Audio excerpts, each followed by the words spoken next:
तो इस प्रकार अब हम लोग देख रहे हैं, ठीक है ना,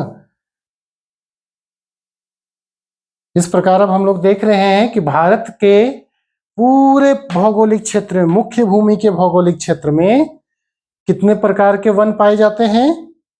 कितने प्रकार के बताए थे आप लोगों को? तो 5 प्रकार के, ठीक है, 5 प्रकार के बताए थे, ठीक है।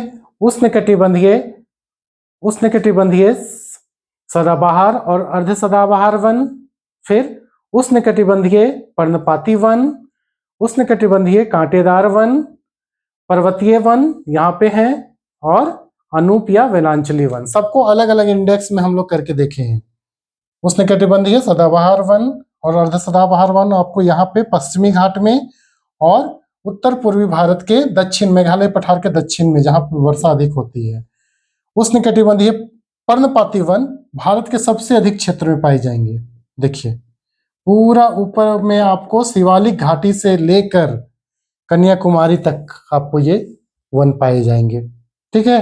तीसरा है कांटेदार वन, यानी जहाँ पे वर्षा कम होती है, तो मरुस्थल राजस्थान वाला क्षेत्र, गुजरात वाला क्षेत्र, और यहाँ पे जो वृष्टि छाया वाला क्षेत्र बनता है दक्षिण भारत में प्रायद्वीपीय पठार के भाग में, वहां पे।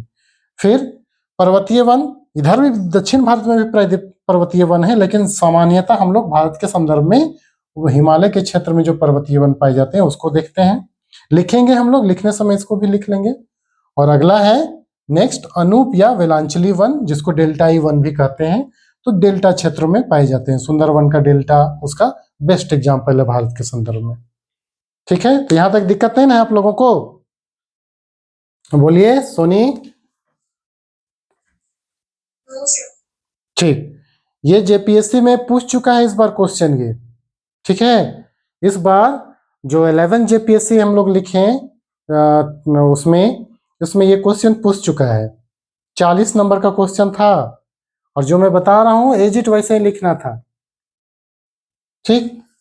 इसको आप लोग मैप बना लीजिएगा जहां तक कि। इसके बाद हम लोग एक एक करके आगे बढ़ते हैं, एक एक करके हम लोग आगे बढ़ते हैं। सबसे पहले हम लोग लिखेंगे, हेडिंग डालिए उष्णकटिबंधीय सदाबहार अथवा अर्ध सदाबहार वन, ठीक है ना। पहला हेडिंग डालिए आप लोग उष्णकटिबंधीय सदाबहार अथवा अर्ध सदाबहार वन। तो पहला वन हम लोग कौन सा है?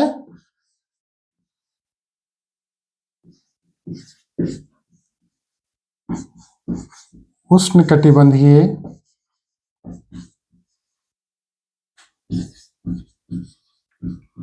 सदाबहार अथवा अर्ध सदाबहार वन।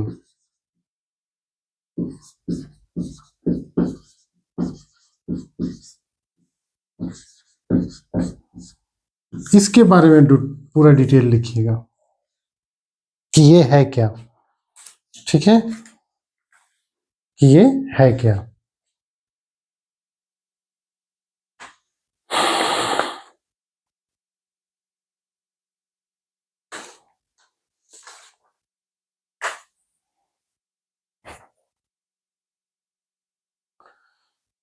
डाल लिए सारे लोग हेडिंग?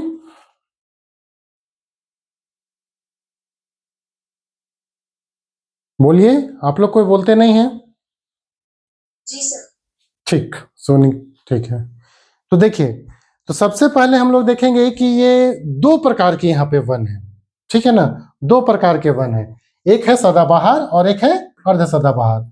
लेकिन चूंकि आपके एनसीईआरटी में 11th के एनसीईआरटी में इन दोनों को एक ही में रखा गया है। आगे आप चल जाके पढ़िएगा, माजिद हुसैन का बुक पढ़िएगा, आरसी तिवारी का भारत का भूगोल पढ़िएगा, तो उसमें आपको अलग अलग मिलेंगे। लेकिन चूंकि हर एक कॉम्पिटिटिव एग्जाम में आपका जो सोर्स होता है, अगर आपको आंसर की मिलाना पड़े तो वो जेएसएससी हो या जेपीएससी हो, आपको वैलिड करता है एनसीईआरटी से ही। इसलिए हम लोग एनसीईआरटी को ही मेन आधार बनाएंगे और उसी के आधार पर चलेंगे, ठीक है। तो इसके बारे में लिखिए कि आखिर पाया कहाँ जाता है, ठीक है। तो देखिए, इसके लिए हमने क्या बोला था, प्राकृतिक वनस्पतियां वह वनस्पतियां होती हैं जो प्राकृतिक अनुकूलन के साथ सामंजस्य बैठाते हुए उगते हैं, विकसित होते हैं और नष्ट हो जाते हैं, है ना, उसमें कोई भी मानवीय हस्तक्षेप नहीं होता है। ये नहीं कि हम लोग जाके आम का पेड़ लगा दिए, उसमें पानी डालते रहे तो हुआ, ऐसा नहीं है। बल्कि टेम्परेचर, प्रेसिपिटेशन मतलब वर्षा, आर्द्रता, ये जैसी प्रकृति देती है उस प्रकार का प्राकृतिक वनस्पति डेवलप हो जाता है।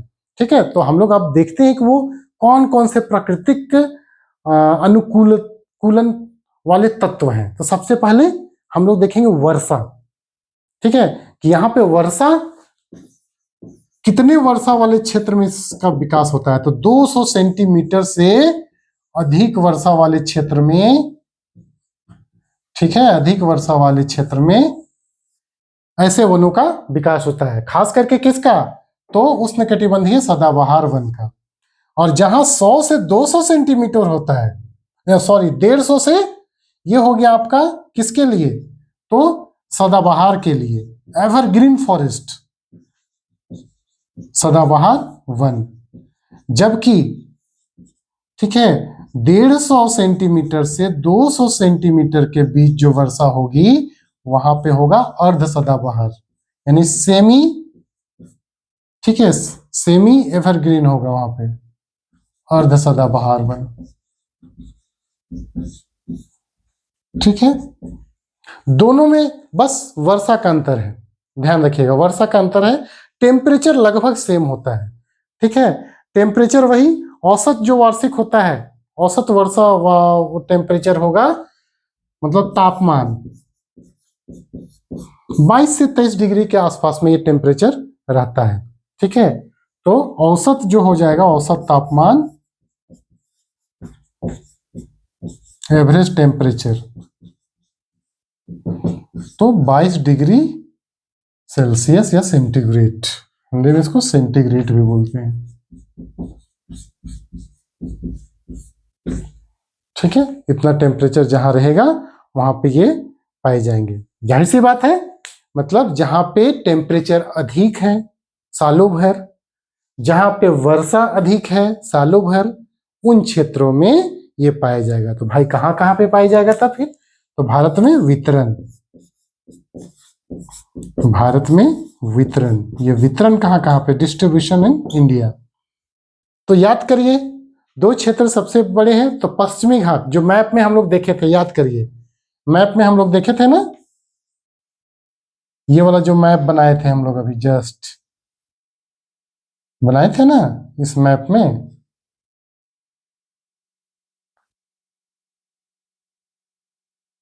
ठीक है, यहां पे बनाए थे पश्चिमी घाट। ठीक है, थोड़ा सा यहाँ पे भी, और ये पूरा का पूरा क्षेत्र असम से लेकर पश्चिम बंगाल से लेकर डेल्टाई क्षेत्र तक। तो यहाँ पे वर्षा कितना है, 200 सेंटीमीटर से अधिक। ठीक है, एग्जाम में क्या करिएगा, तो इसको भी छोटा सा बना के दिखा दीजिएगा। ठीक है, तो ये चीजें हो गई इसमें। ठीक है, ये हो गए। अब देखिए कि यहाँ पे हम लोग देखें कि इसका विशेषता क्या हुआ, मतलब कौन सी भौगोलिक अनुकूलता पाई जाती है, favourable condition to the forest of related to the कौन, एवरग्रीन फॉरेस्ट और सेमी एवरग्रीन फॉरेस्ट, उसके लिए फेवरेबल कंडीशन, ये सब सारी चीजें होती है। अब इनके कंडीशन में कौन से वनस्पति या वन डेवलप होते हैं, या कौन कौन से पेड़ होते हैं। भाई वर्षा अधिक होती है, घने जंगल होते हैं। ठीक है, ऐसा नहीं कि पत्ते यहाँ पे नहीं झड़ते हैं, यहाँ भी पत्ते झड़ते हैं, लेकिन उनकी अवधि अलग अलग होती है। ठीक है ना, अवधि अलग अलग होती है, क्योंकि ये सदाबहार बहुत घना है, यहाँ झाड़ी भी पाया जाएगा। तो यहाँ जो वन पाए जाते हैं बाबू, वो वन जानते हैं, इसको आप लोग लिख लिए होंगे, एक मतलब लेयर में पाए जाते हैं। वो लेयर देखिए कौन कौन से सारे वन पाए जाएंगे, सारे पेड़ पौधे पाए जाएंगे यहाँ पे। ठीक है, तो हम लोग देखते हैं पेड़ों की प्रकृति या वन की प्रकृति इसमें कैसी कैसी पाई जाती है, कौन सी वन की प्रकृति, इसको लिखवाएंगे बाद में, पहले आज इसको समझ लीजिए। ठीक है, तो वन की प्रकृति कैसी है, नेचर ऑफ फॉरेस्ट। ठीक है, तो इसमें क्या है कि विभिन्न प्रकार की जो वनस्पतियां हैं वो वर्टिकली मतलब कि लंबवत रूप में अलग अलग पाई जाती हैं। सबसे जो नीचे रहता है, ठीक है, नीचे लताएं रहती हैं, सबसे नीचे, ठीक है, लताएं। नहीं देखते, जंगल जाते हो तुम लोग, जंगल जाते हो तो जंगल में देखोगे लर लर वाला बहुत पौधा मिलता है, तो वो मिलता है लताएं सबसे नीचे। उसके ऊपर जाइएगा झाड़ी, बहुत सारी झाड़ियां, ठीक है ना, झाड़ियां पाई जाएंगी। और झाड़ी के ऊपर फिर जाइएगा तो आपको थोड़े से ऊंचे ऊंचे वाले पेड़, मिक्स वाले पेड़, ठीक है। अब बताइए कि यहाँ पे क्या है, सारा घना जंगल है, तो रोशनी प्राप्त करने के उद्देश्य से, रोशनी प्राप्त करने के उद्देश्य से, सूर्य की रोशनी प्राप्त करने के उद्देश्य से यहाँ पे जो वृक्ष होते हैं काफी काफी लंबे भी हो, बहुत लंबे वृक्ष भी पाए जाते हैं, ठीक है ना। क्यों?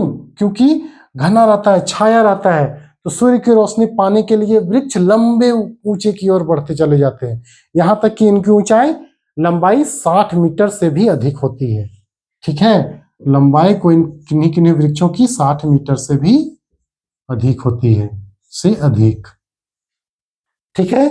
तो ये हो गए बाबू।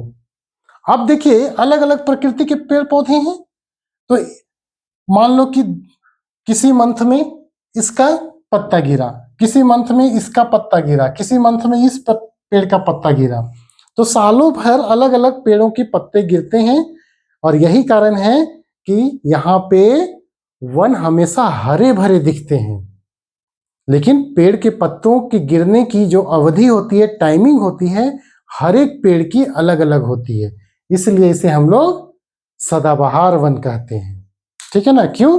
क्योंकि वर्षा अधिक होती है तो हमेशा पेड़ों को पानी मिलता है, हमेशा पेड़ों को आर्द्रता मिलता है, हमेशा पेड़ों को टेम्परेचर मिलता है, ठीक है ना। इस कारण से इनका ये है। अब देखते हैं कि यहाँ पे कौन कौन से पेड़ पाए जाते हैं, ठीक है।